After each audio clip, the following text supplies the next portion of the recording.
¿Saben qué tema están tomando por amor? Ya habrán terminado esto. A ver, pregúntale a la práctica, doctor. Yo pregunto, doctor.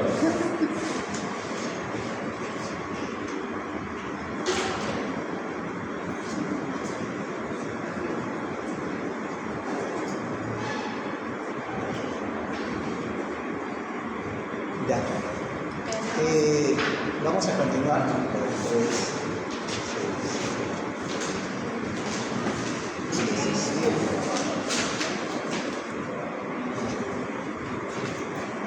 Ya, en la anterior clase habíamos quedado en esto de lo que es la epiglotitis.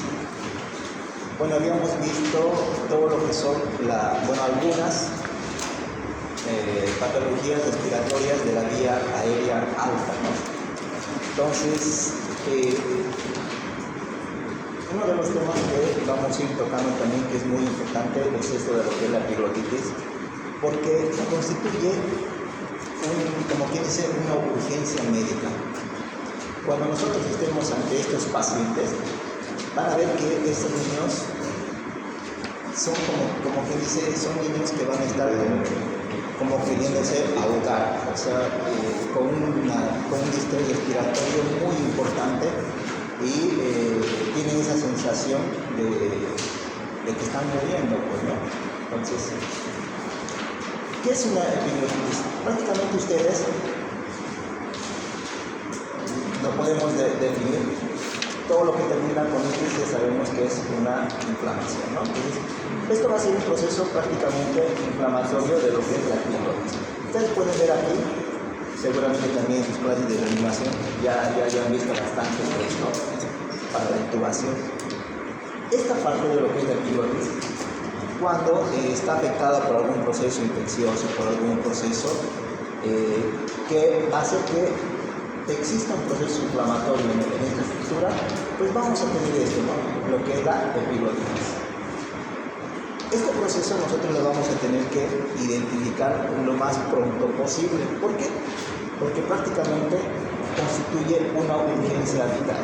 Si tú no llegas a hacer el diagnóstico oportuno, este niño en algún momento se va a obstruir, y si tú no aislaste la vía aérea antes de que se obstruya, pues tengan por seguro que esa intubación va a ser bien difícil, ¿no? Bien, ¿cómo vamos a tener al paciente? Este grupo prácticamente lo define, y para que ustedes se acuerden del gráfico, es así, es más o menos esta sensación de como si al niño lo estuviesen ahorcando, ¿no? Entonces, esta es una patología que frecuentemente va a ser más predominante en la etapa escolar, ¿ya? O en la etapa preescolar, mejor dicho, en la etapa preescolar, en la edad de los 2 a 6 años. Sobre todo entre lo que es los 4 y 5 años, es donde nosotros vamos a ir viendo prácticamente a estos niños con ese tipo de diagnóstico. ¿Cómo la definimos?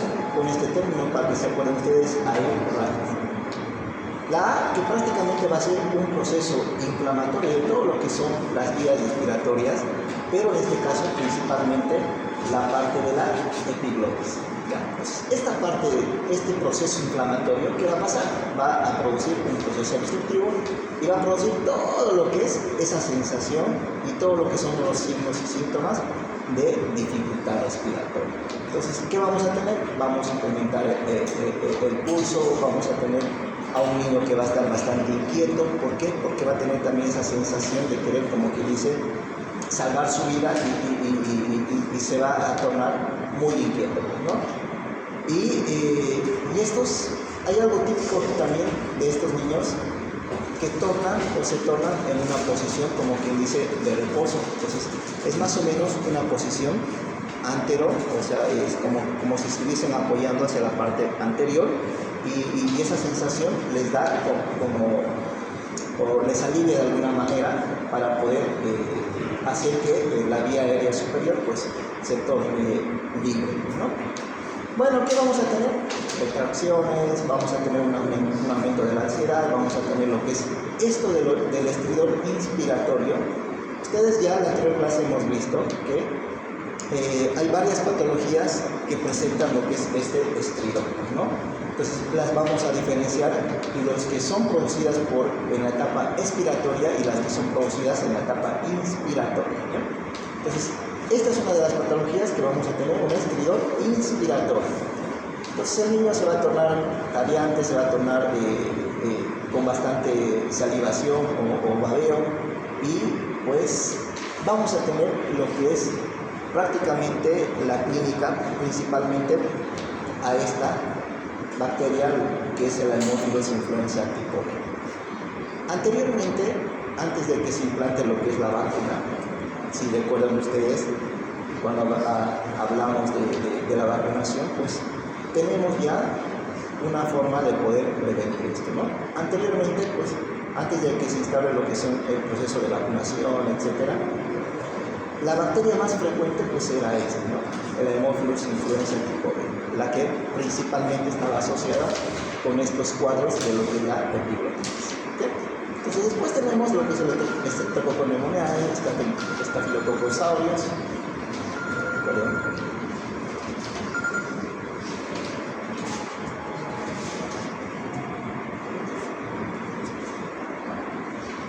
Y bueno, de acá quiero que recuerden esto. Ya cuando les vayamos a preguntar cuál es el agente etiológico más frecuente que va a estar ocasionando lo que es la epiglotitis, pues el Haemophilus influenza tipo B.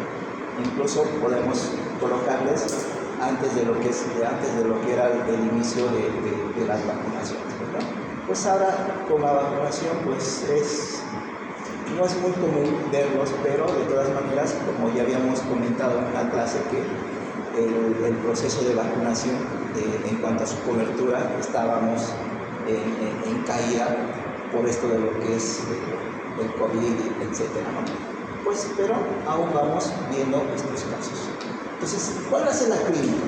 Prácticamente este es un proceso, como que dice, agudo, es rápido. Y cuando se presenta, pues va a ser esto severo, ¿ya? Pues en quiénes vamos a tener, habíamos hablado de 2 a 6 años, ¿no? Mayores de 3 años. La fiebre va a ser también algo muy característico de estos niños, ¿ya? Entonces, en el caso clínico, tal vez les pongamos pues, una fiebre mayor a 38.5 grados o a 39, ¿no? Va a ser bien marcado. ¿Por qué? Porque va a ser secundario a un proceso bacteriano. Y vamos a tener un mal estado general, el paciente no va a tener esa capacidad de poder deglutir y vamos a tener una excesiva salivación, ¿no? Entonces, y estos pacientes se tornan imposibilitados para poder hablar y una dificultad respiratoria importante. Aquí tenemos lo que es una imagen de lo que es la epiglotitis.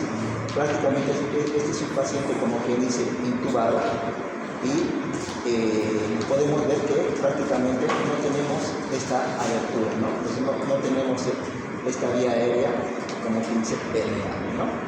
Entonces ahí vamos a ir viendo, pues es lo que nosotros debemos, como quien dice, evitar y darle una solución lo más antes posible, antes que se nos cierre lo que es la epiglotis o la vía aérea superior.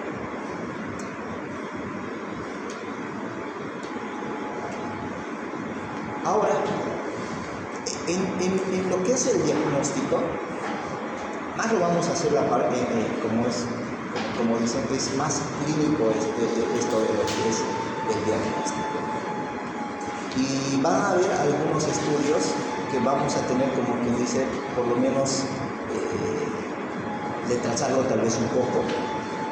En estos pacientes debemos tratarlos principalmente de calmar y que no vayan, como quien dice, a estresarse y que no vayamos a aumentar su ansiedad. Entonces, uno de los estudios que obviamente no son invasivos, pues pedimos una radiografía.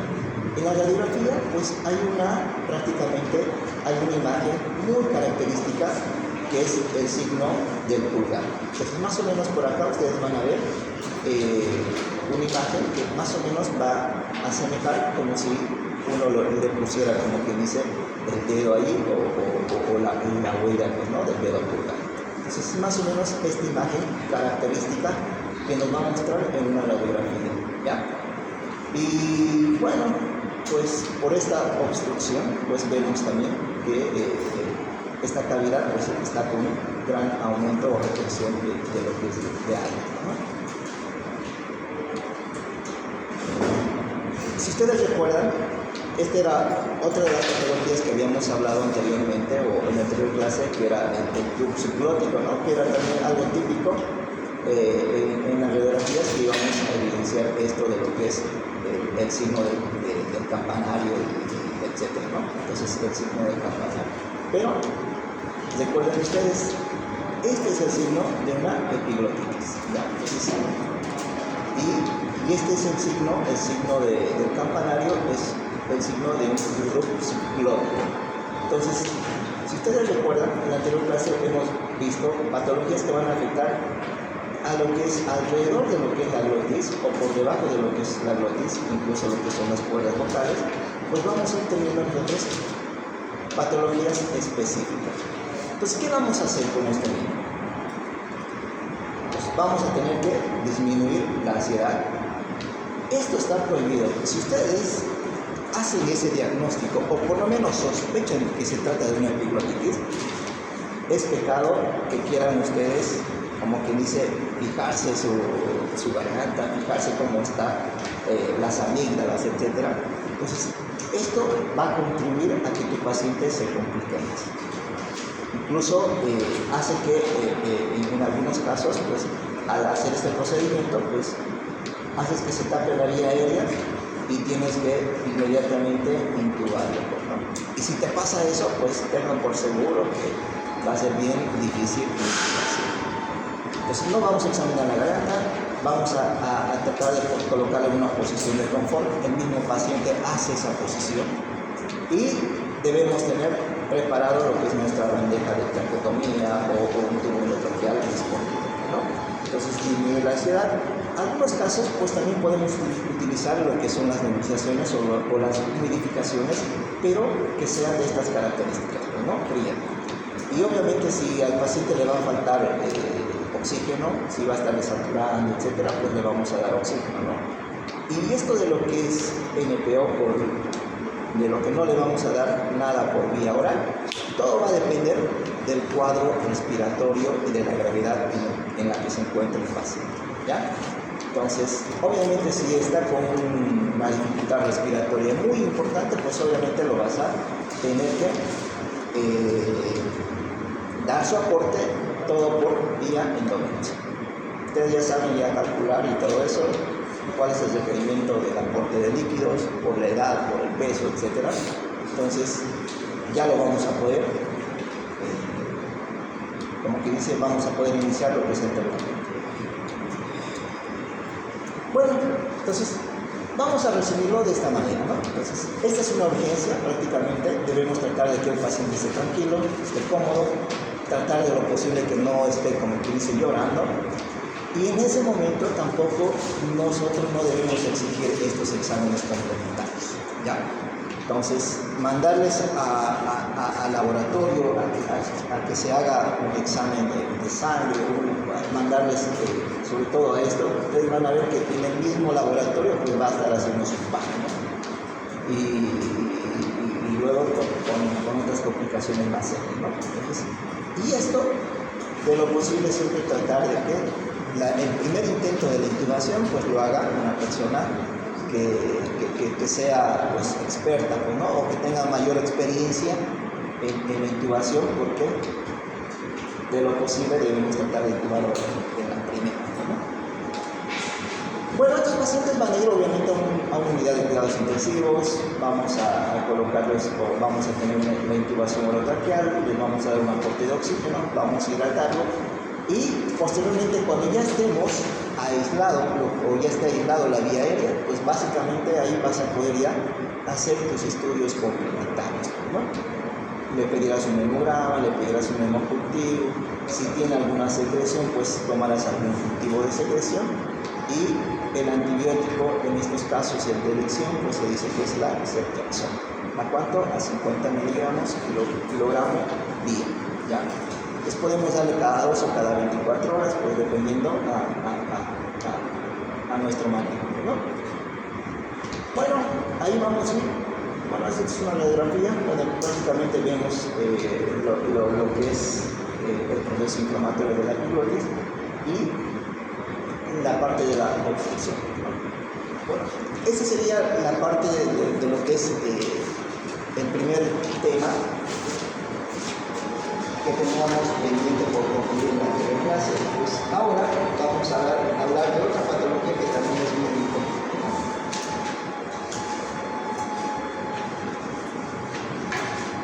Doctor, ¿cuánto dijo de ceftriaxona en tu mano? 50 miligramos kilogramo. Bien.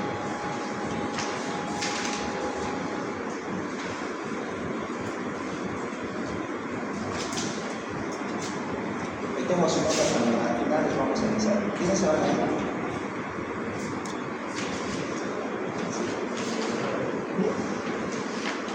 Si no pasa la película, Al grupo.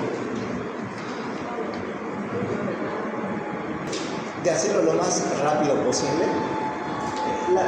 Y el objetivo de esta clase es que también pues, podamos ver algunos casos clínicos. Entonces, yo sé que en la anterior clase avanzamos la parte más teórica y no nos centramos mucho en lo que es el tratamiento, por ejemplo, de cómo indicar el paracetamol, cómo indicar el ibuprofeno. Entonces, esas cositas que creo que son muy importantes para que posteriormente, cuando ya estemos hablando de patologías específicas, por ejemplo, neumonía, digamos, ustedes ya puedan calcular lo que son los medicamentos en algunos ejemplos que vamos a mencionarlos en esas clases. Bueno, bronquiolitis. Este tema es bastante controvertido en cuanto a lo que es, primero, el concepto o la definición, incluso también en lo que es respecto al manejo mismo, ¿no? de estos pacientes. ¿Ya? Bueno, empezamos con un cuadro clínico. Este es un niño de 2 meses, de 2 días de evolución, que presenta coriza, fiebre, tos productiva y al momento de lo que es la alimentación tiene una cierta dificultad, ¿no? para alimentarse.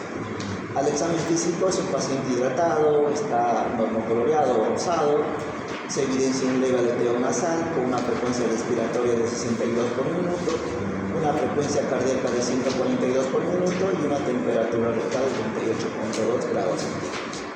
Tenemos una faringe congestiva, una retracción subcostal y 2 cruces y movimientos ventilatorios positivos o adecuados, y también vemos o escuchamos sibilancias bilaterales. El hígado a 3 centímetros, se palpa un polo inferior de lo que es el vaso. Entonces tenemos su radiografía esta y vamos a ir pensando, acuérdense la edad, acuérdense de lo que es el cuadro clínico y acuérdense de sus signos vitales. ¿Qué le llama de aquí la atención? El estrés respiratorio. El estrés respiratorio. Su frecuencia respiratoria estará bien. ¿Qué dice? Tiene 2 meses, ¿verdad? 2 meses. ¿Cuánto debería ser su frecuencia respiratoria para un niño de 2 meses? De 20 a 40. Entonces, ni siquiera para un recién nacido o un neonato estaría bien, ¿no? Entonces, ¿por qué? Porque está arriba de 60, ¿no? Entonces, vamos a ir viendo lo que es la edad. Acuérdense de lo que es la clínica de este paciente y ya vamos a ir posteriormente dando algunos puntos importantes para poder decir cuál es el diagnóstico de este paciente. Por ejemplo, este es otro diagnóstico. Si ustedes ven, ustedes seguro que llevaron ya neumología, ¿verdad? Seguro que ya me van a decir cuál es el diagnóstico de este. Con esa imagen, con esa radiografía, ni siquiera van a querer saber el cuadro clínico. Este es un caso clínico, bueno, 2, niño de 5 años, presenta tos, fiebre, temperatura de 39 grados centígrados, tiene un dolor abdominal, al examen físico se encuentra decaído, está febril y evidenciamos un síndrome de condensación en base derecha. Una imagen bien característica de un proceso respiratorio bien patológico. ¿Qué dice? Ahí dice neumonía. Ahí está su diagnóstico, ¿no? Entonces, y algo muy característico. Entonces ahora, ustedes van a ver, ahora vamos a ver lo que es prácticamente el cuadro clínico y vamos a comparar estos dos cuadros. En cuanto a la definición, ya les había mencionado de que es prácticamente algo complicado. Hasta ahora no hay como quien dice una definición exacta, pero la vamos a denominar como una infección respiratoria aguda, ¿ya? Pues prácticamente esta infección respiratoria aguda que va a comprometer lo que es el tracto respiratorio inferior, ¿ya? Entonces, donde vamos a tener lo que es la inflamación de la vía aérea terminal, que es el bronquio. Entonces, esta patología generalmente está producida por una causa viral, ¿ya? Entonces, vamos a tener aquí síntomas que van a estar como quien dice precedidas como si fuera un resfrío, ¿ya? Por eso es que tenemos el virus sincitial respiratorio como una de las causas. Bueno, aquí vamos a ir viendo, según la definición de la Academia Americana de Pediatría, pues prácticamente hay una presencia de rinitis, hay una presencia de taquimia, sibilancias, tos, crepitaciones, uso de lo que son los músculos accesorios o el aleteo nasal en los niños. Entonces, muchas veces en los primeros, como que dice, en los primeros conceptos se manejaba esto. Se le definía como primer episodio agudo de dificultad respiratoria con sibilancias que afecta a niños menores de 2 años.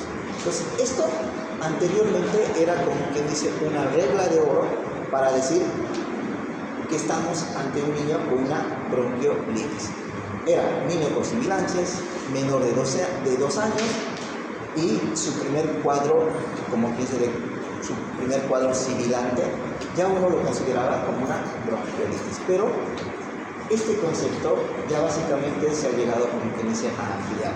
Entonces, no es así como un concepto bien definitorio ni una regla de que sí o sí tiene que ser de este modo, ¿ya? Entonces, vamos a ir viendo también algunos conceptos o sinónimos, nomenclaturas erróneas, como sinónimos como hiperreactividad bronquial, bronquitis viral, neumonías atípicas, debut de asma, entre otros, ¿no? Bueno, ¿cuál es la etiología? Ya les habíamos mencionado, pues 40-75% el virus sincitial respiratorio. Entonces, ¿cuál será el tratamiento de estos pacientes? Si sabemos que es el agente etiológico un virus, va a ser más de soporte. Entonces, acuérdense de eso, ¿ya? Entonces, no hay un medicamento como quien dice mágico que va a hacer de que nos resuelva esta patología. Sí sabemos que el 40-75% está causado por el virus. Ahora, el 25% la parainfluencia, y en otros lugares, en otros sitios también hasta un 30% tenemos lo que es el adenovirus 7 y el 21 y lo que es el rinovirus. Después tenemos la parainfluencia, la influenza B y el hemófilos 1 tipo B.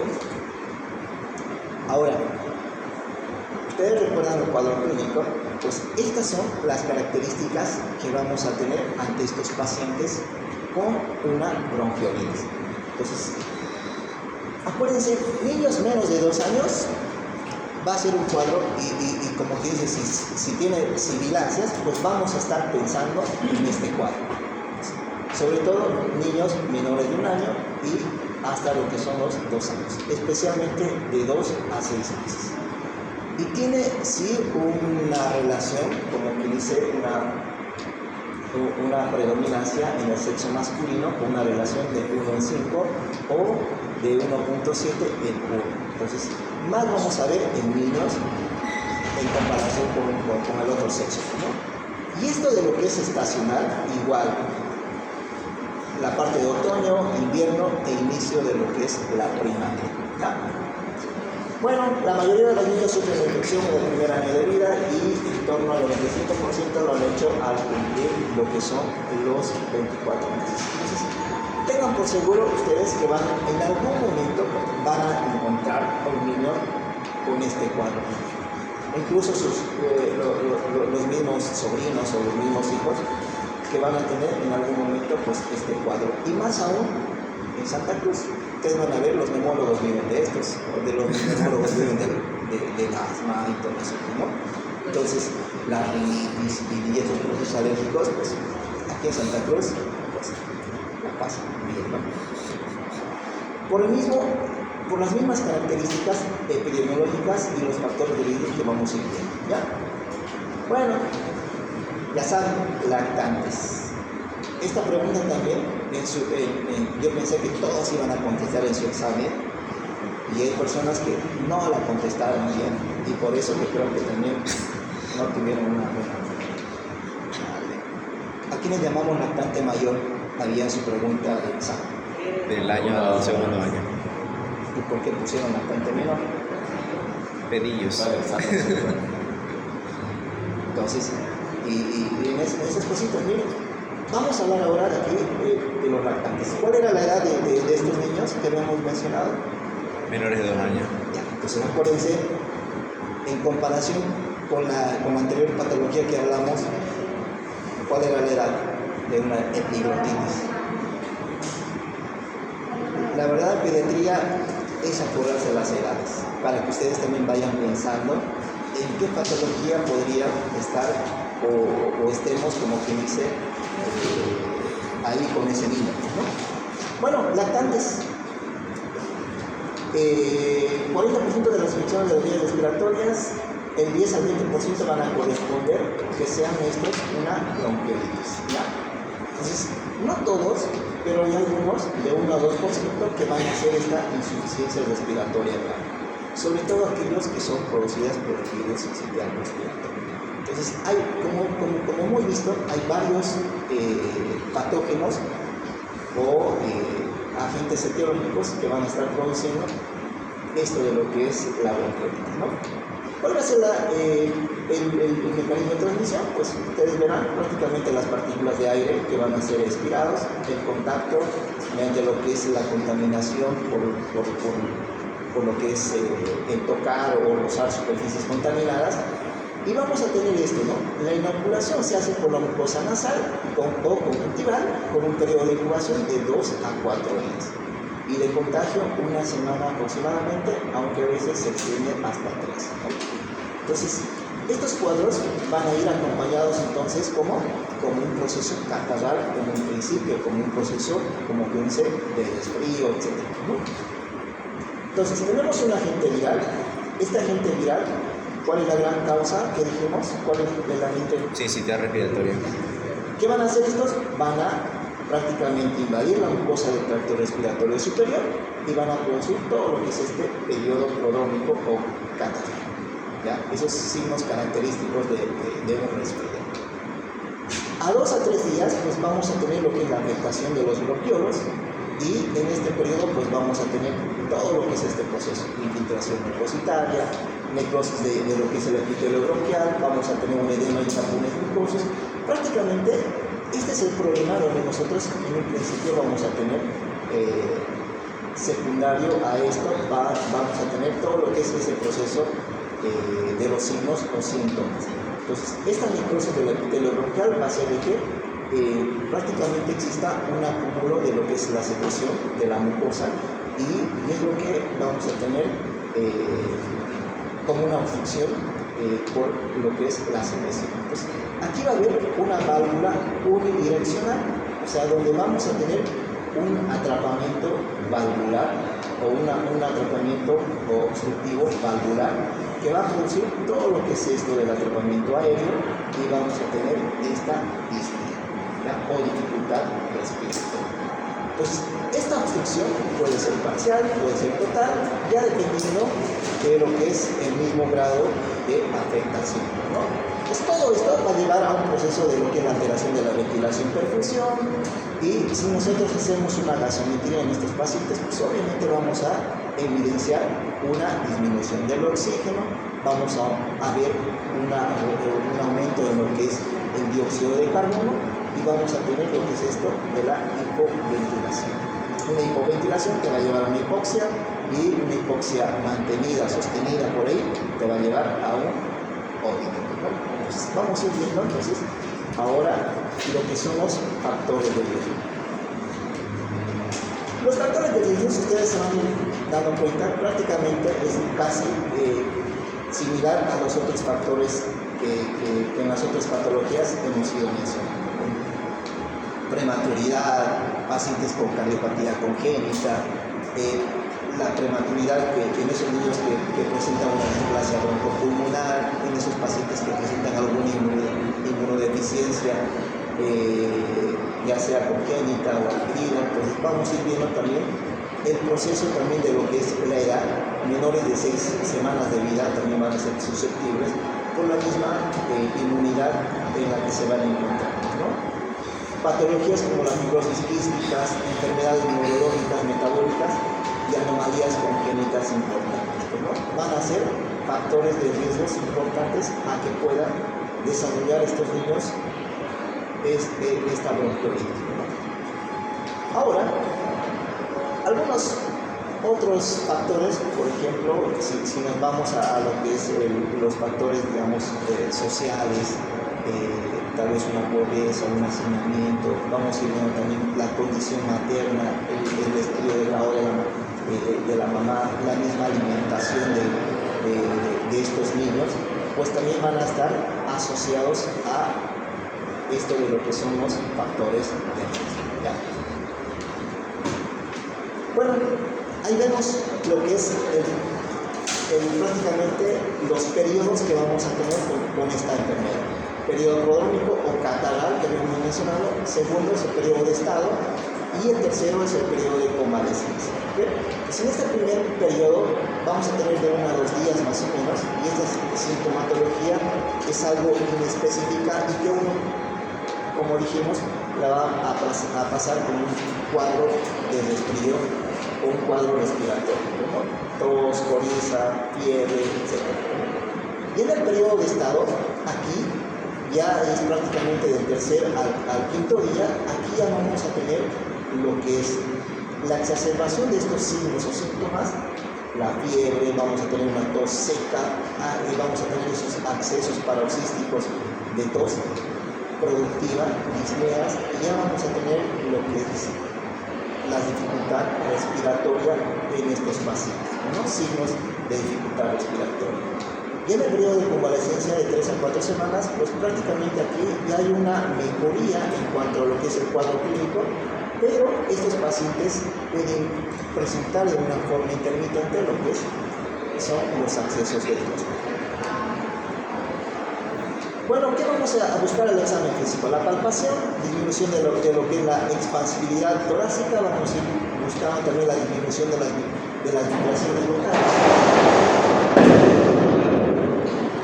El partido. ¿De la Bolivia? No me entiendas. Bueno, vamos a ir viendo también a la percusión, lo que es la sonoridad, pero como que dice conservada, en algunos casos sí vamos a presentar alguna disminución, pero sí vamos a tener tal vez alguna complicación como son las atelectasias, ¿no? A la auscultación, el murmullo vesicular va a estar disminuido, pues vamos a tal vez escuchar en algunos pacientes lo que son los estertores percutantes y algunas sibilancias inspiratorias y expiratorias, ¿ya? Y la expiración va a ser prolongada por el mismo hecho de que vamos a tener, como quien dice, esa válvula unidireccional de lo que es el flujo de aire en estos pacientes.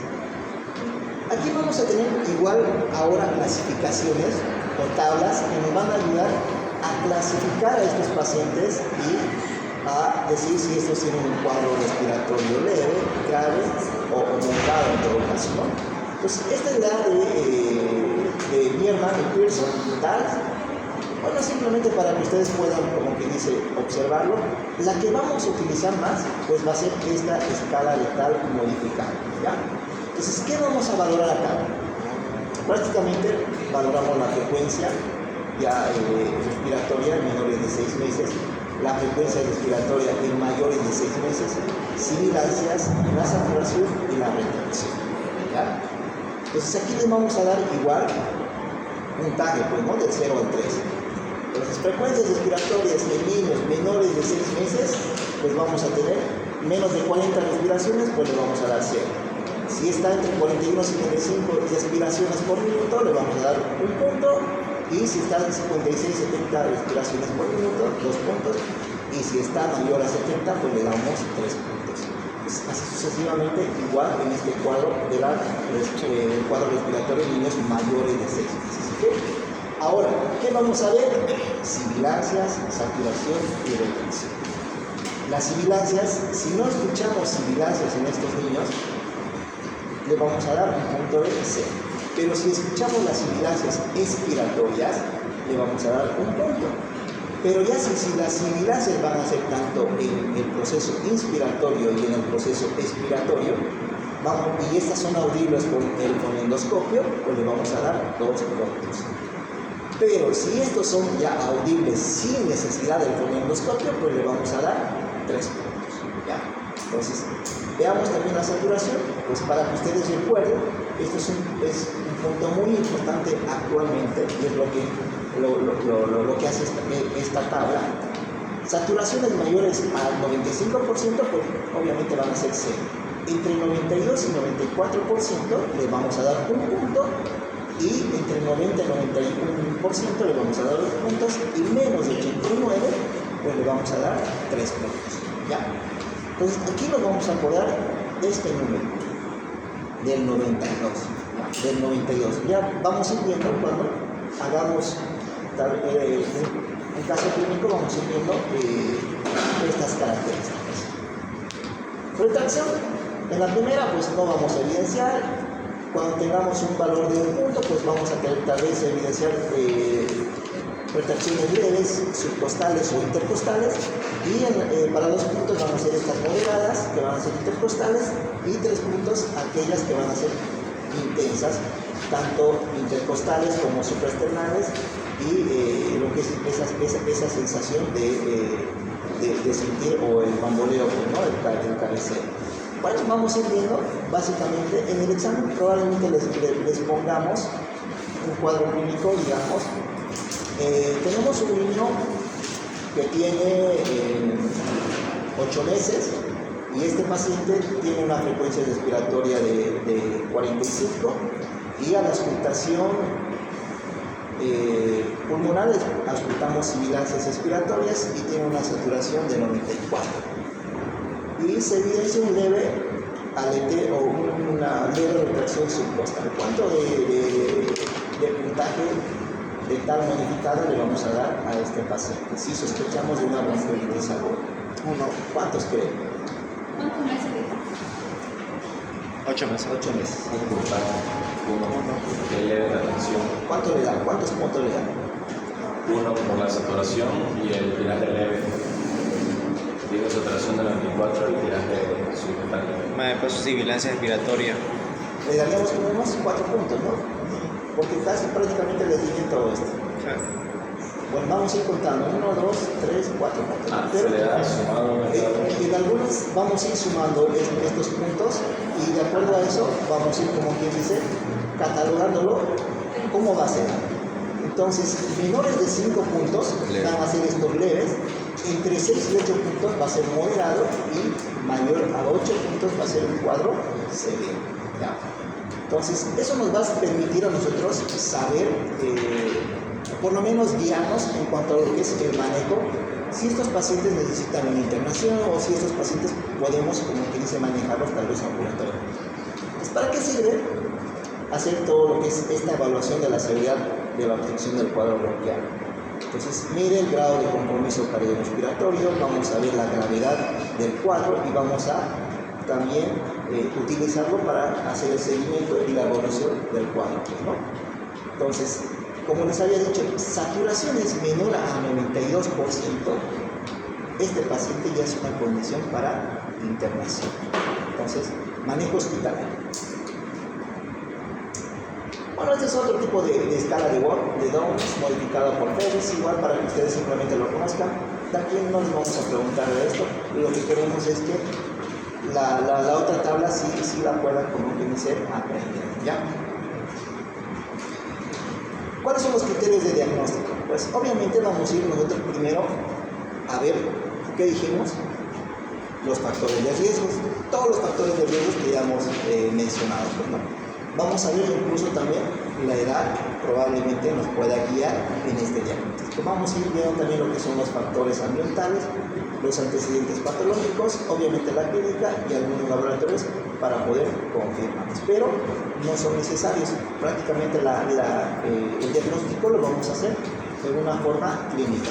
Aquí tenemos otros tipos de criterios de diagnóstico según Marconi.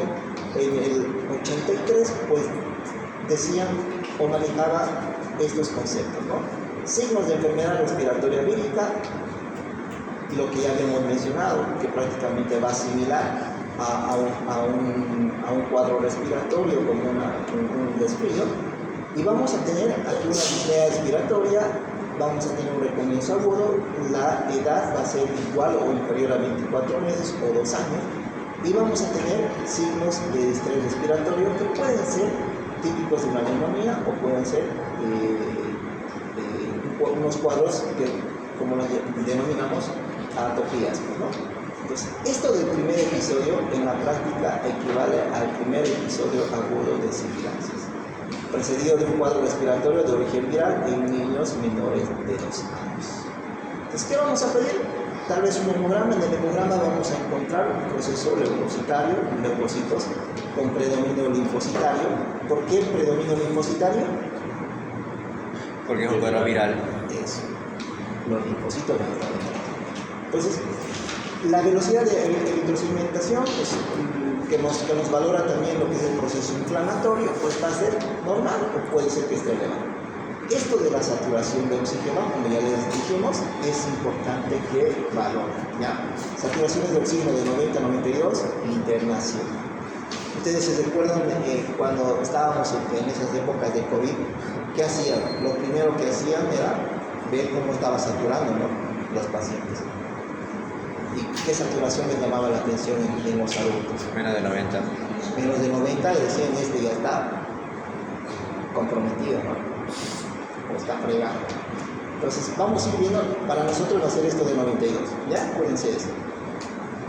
Bueno, podemos hacer cultivos, podemos hacer otros procesos, como que dice, pruebas de detección o búsquedas de gérmenes o microorganismos de la vía respiratoria alta, como que dice, hacerlas como un testeo viral.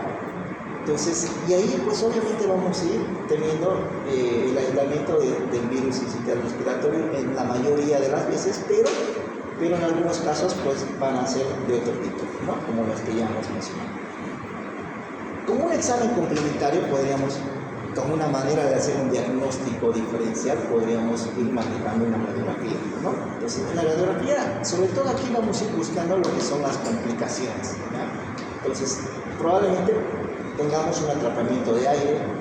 El atrapamiento de aire, pues ustedes si ven acá, pues vamos a evidenciarlo como un aumento de lo que es en los espacios intercostales. ¿Cuántos espacios intercostales cuentan acá?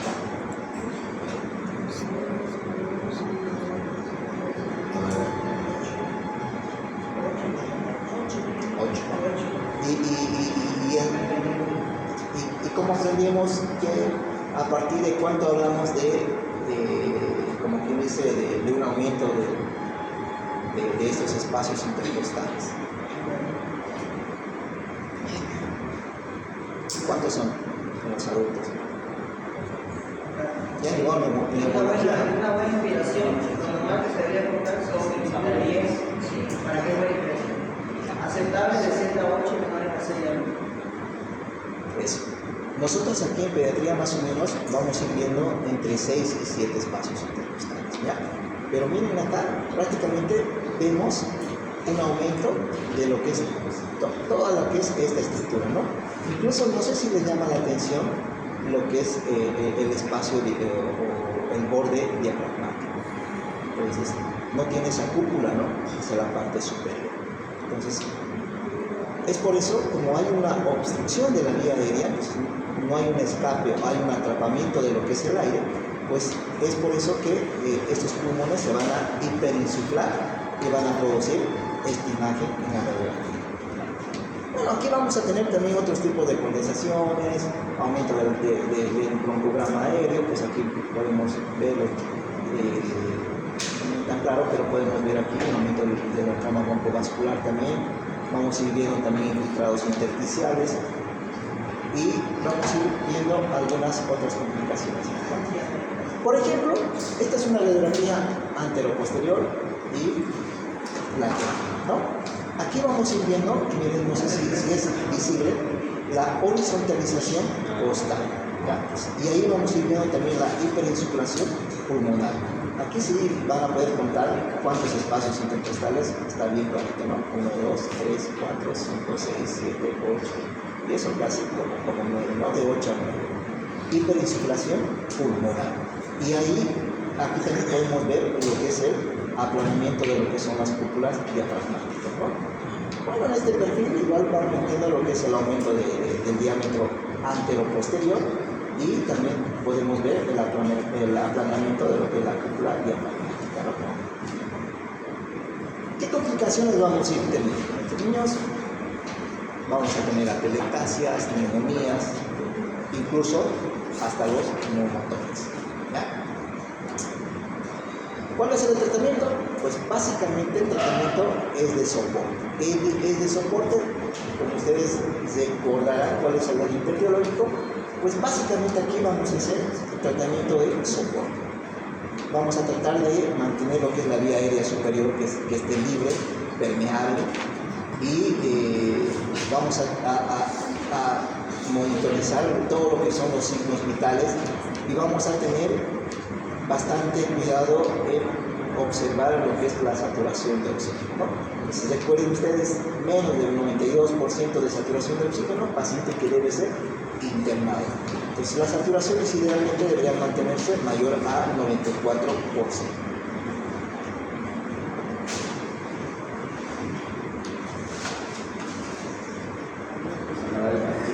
Bueno, Recreo. y vamos a ir viendo igual acá. Esto de lo que es la parte respiratoria o la fisioterapia respiratoria, entonces en una etapa aguda está como quien dice contraindicada. No la hacemos en un inicio, pero sí la podemos hacer cuando ya tengamos, como quien dice, ya a nuestro paciente estable y estemos pensando en algunas complicaciones como por ejemplo las atelectasias, ¿no? Entonces, ahí vamos a ir, como que dice, evidenciando o va a ser útil esto de lo que es la fisioterapia respiratoria.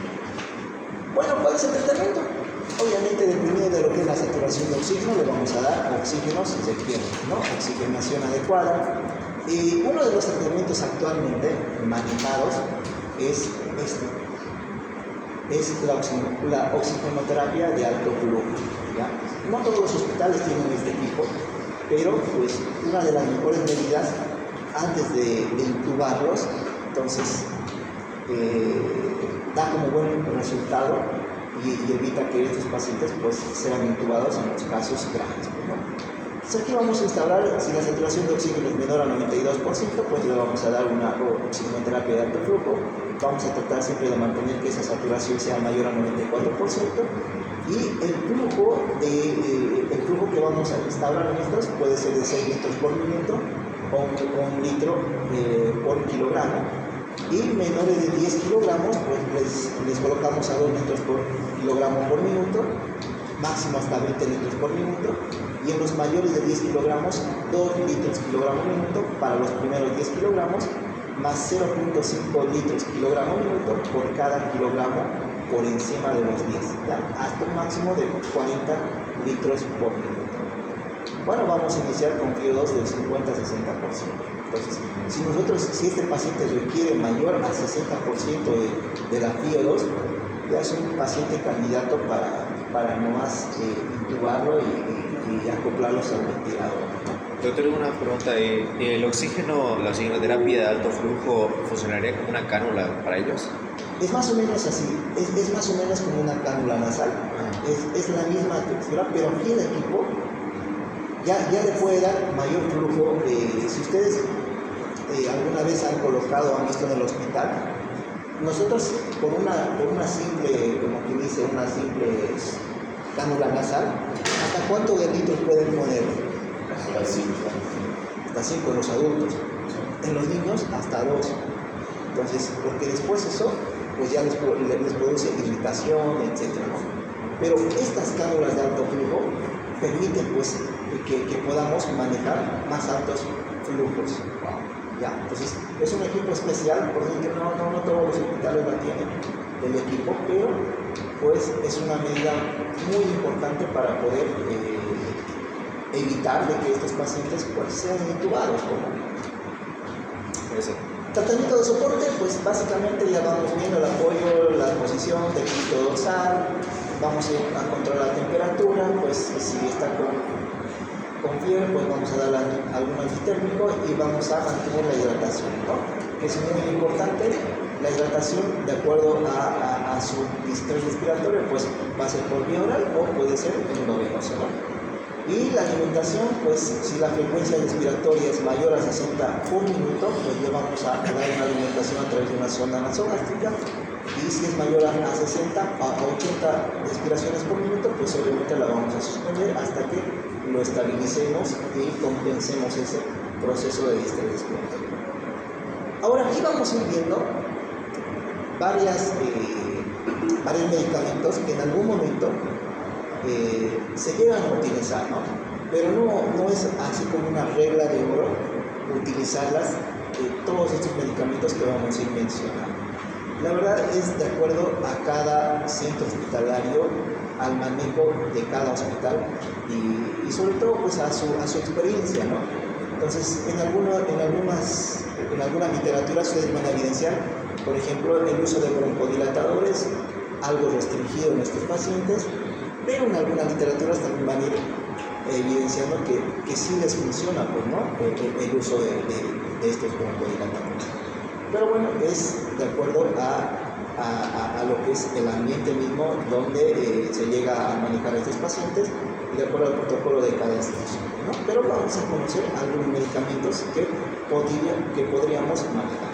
Por ejemplo, el salbutamol no se usa de forma sistémica, prueba terapéutica, evaluar su uso y las nebulizaciones con solución fisiológica que los vamos a indicar a 0.15 miligramos kilogramo minuto hasta 1.5 máximo 2.5 miligramos.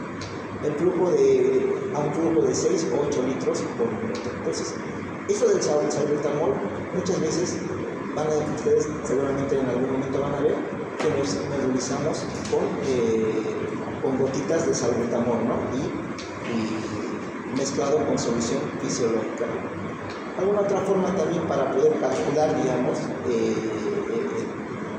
una forma tal vez más fácil y más práctica, las calculamos, por ejemplo, a 0.33. Ustedes 0.33 multiplican por su peso, esas son las gotas que le va a corresponder a ese niño para poder nebulizar. A estar, como que dice, o sacando de esta forma, ¿ya?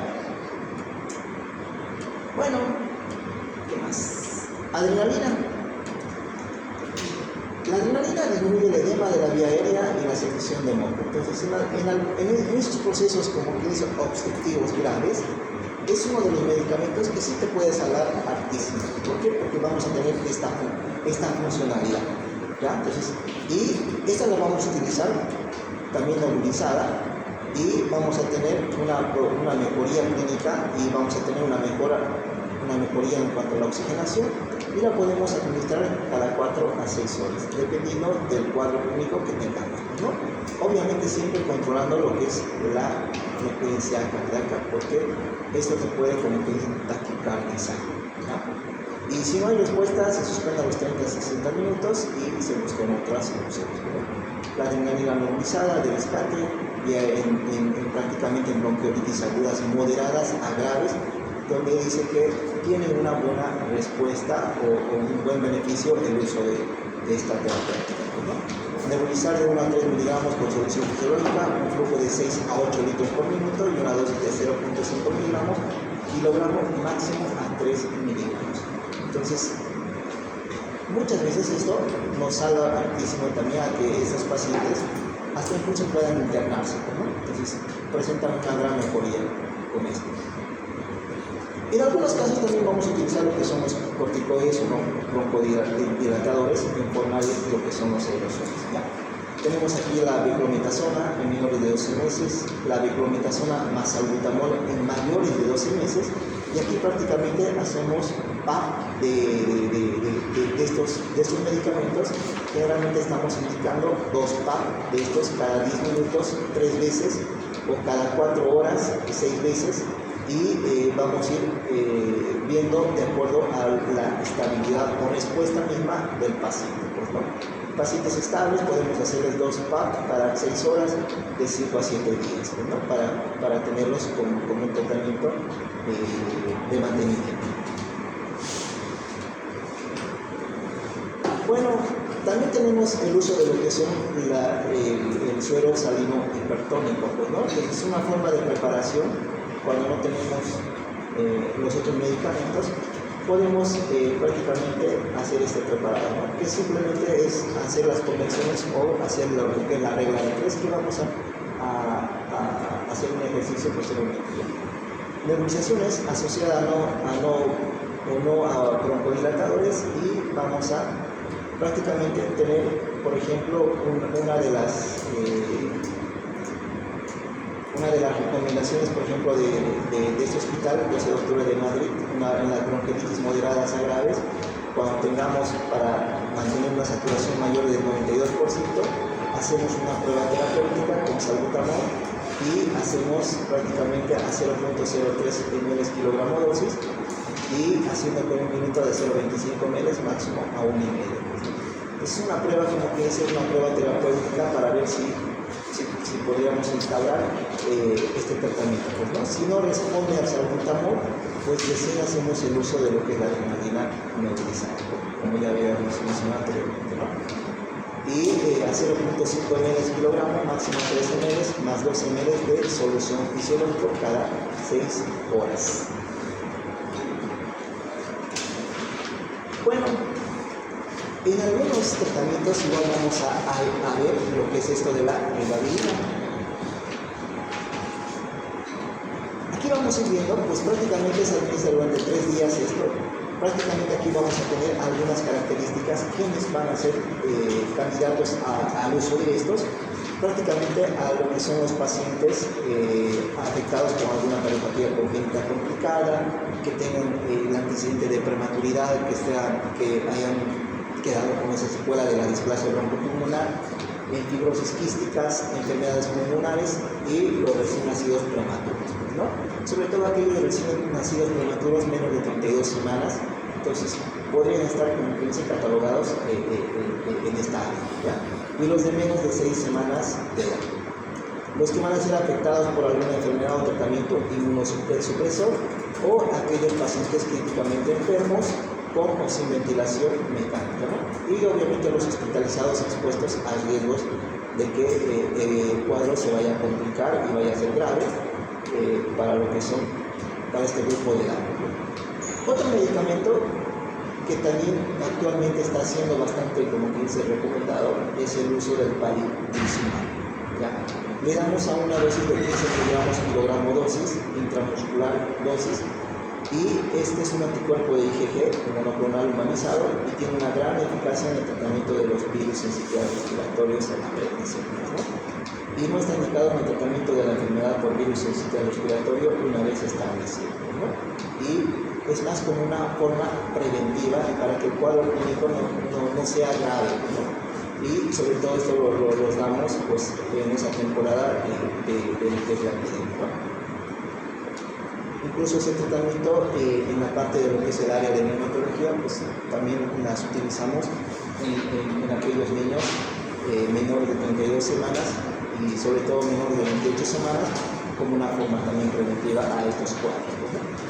Bueno, recomendaciones del palivizumab, según la Academia Americana de Pediatría, niños menores de 2 años con displasia broncopulmonar que han requerido tratamiento, pues se hayan complicado, pues no hayan utilizado oxígeno por un largo periodo, hayan utilizado diuréticos, hayan recibido tratamiento en sí de un síndrome bronquial obstructivo, o mejor dicho, de una displasia broncopulmonar.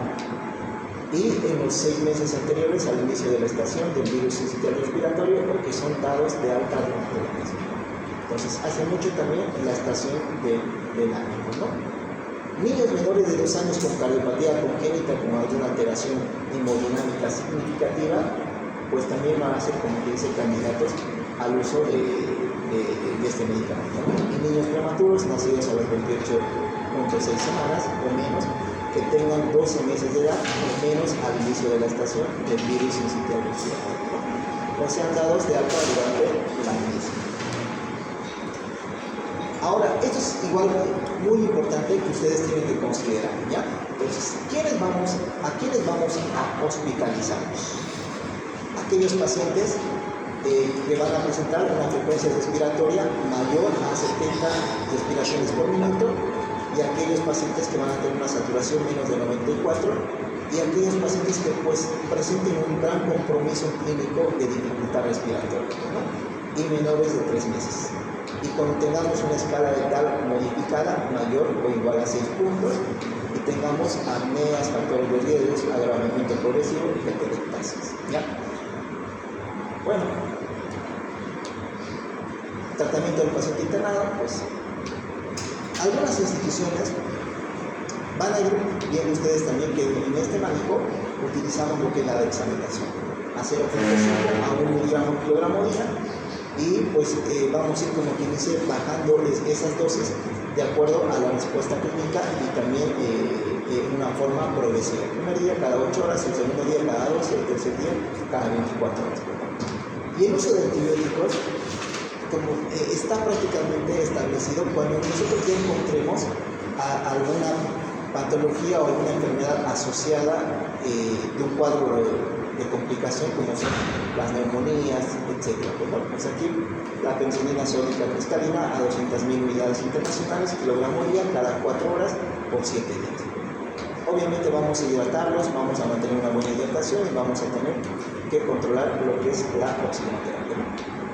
Ahora, los criterios de alta, básicamente va a ser, entonces, ¿recuerdan ustedes a quiénes vamos a internar de acuerdo a la saturación de oxígeno? A mayores del 94%. No. 92. A menores del 92% de saturación, a ellos sí o sí los vamos a internar, ¿no? Estos pacientes que ya están internados, que han recibido el tratamiento y ya estamos pensando como 15 en darle de alta, pues tenemos que buscar y nuevamente hacer esta escala de alta. Por eso es que es importante que aprendan esa escala, ¿ya? De 3 a 4 puntos, y el paciente se encuentre ya febril, mayor a 48 horas, y las saturaciones de estos pacientes pues ya sean mayor a 96%. Este es un manejo o un protocolo de lo que es el Hospital de Barranquilla. Es un hospital argentino donde prácticamente tiene un mejor manejo y gran número de estos pacientes, y es una referencia, pues, ¿no? A nivel de Sudamérica y a nivel mundial en algunos casos esta institución, ¿no? Puntuación letal, saturación de oxígeno, vamos a ir buscando lo que son los factores de riesgo, y si vamos a ir viendo, por ejemplo, la puntuación letal menor o igual a 5, pues, y la saturación está mayor a 92%, vamos a observar a este paciente. Entonces, si al paciente prácticamente no está comprometido su distrés respiratorio, pues vamos a alimentarlo y vamos a también a inducirlo lo que es que tenga prácticamente esa tranquilidad y el sueño, ¿no? Tratar de que este paciente esté lo más tranquilo posible, y se les puede mandar a su domicilio siempre y cuando les demos todo lo que son las medidas o pautas de alarma, ¿no? Las medidas de confort, la alimentación, citar al centro de salud más cercano en 24 a 48 horas. Pero si la escala de tal es mayor o igual a 6 puntos, la saturación de oxígeno es menos de 92, ¿qué hacemos? Internados. Vamos a hacer el tratamiento de acuerdo a lo que vayamos a encontrar. Si necesita oxígeno, le vamos a dar oxígeno. Si necesita hidratación, le vamos a hidratar. Y la alimentación según la frecuencia respiratoria del paciente, ¿no? Y vamos a ir controlando siempre la saturación con o sin oxígeno. Vamos a ir viendo eso. Vamos a ir instaurando, si la saturación de oxígeno es mayor a 92, a oxígeno ambiental, pues podemos observarlo sin oxígeno y podemos egresarlo a su domicilio, siempre también recomendando de las pautas de alarma, y citarlo en centros de salud más cercanos a las 48-72 horas. Pero si la saturación de oxígeno aún sigue manteniéndose menor o igual al 90%, a pesar de que le estamos dando oxígeno, pues vamos a ir evaluando y definiendo que este paciente prácticamente se encuentra ya en un estado grave o moderado y probablemente vaya a una terapia intensiva, ¿no? Donde tengamos que utilizar tal vez la ventilación invasiva o utilizar la asistencia respiratoria mecánica. Bueno, aquí vamos a ir viendo siempre estos factores de riesgo.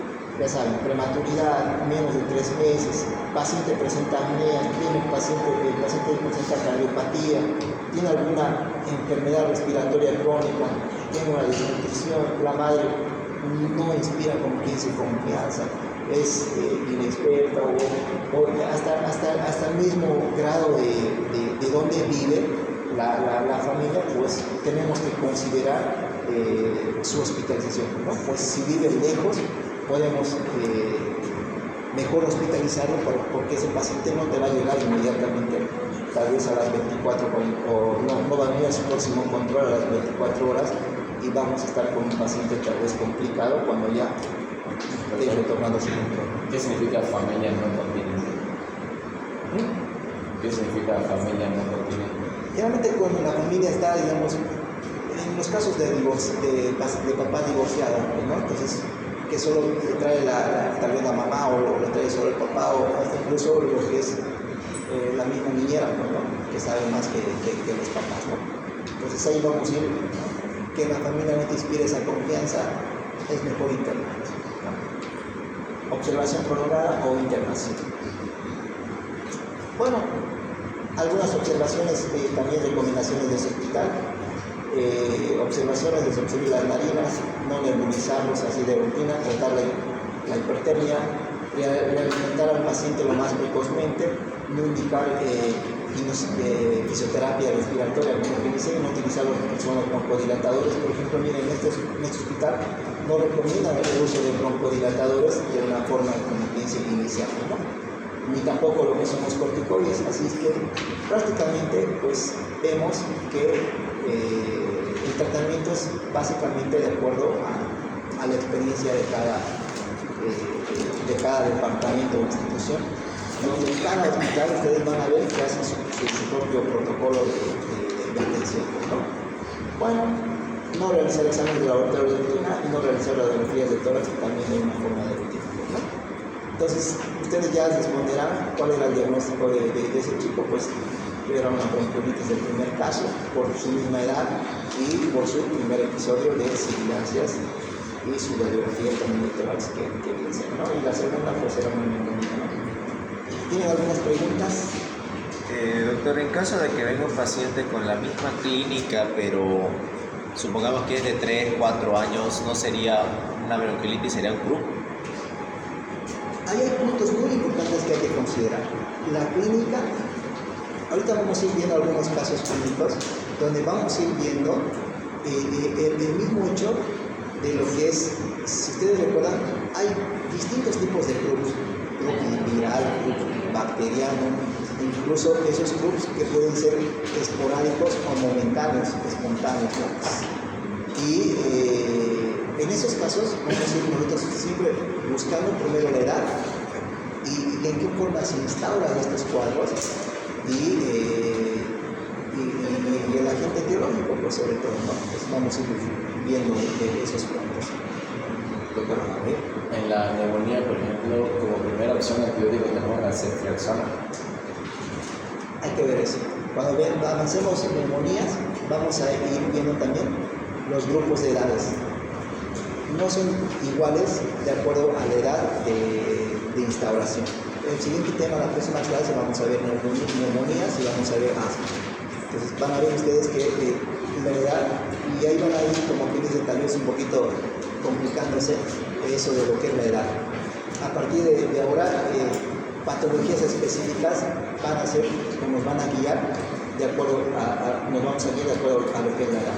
Ahora quiero que veamos algunos casos para ver sobre todo lo que es, primero saber cómo indicar algún medicamento, hasta un paracetamol, ¿no? Y hasta un ibuprofeno, cómo indicar a la mamá y cómo vamos a prescribir, ¿ya?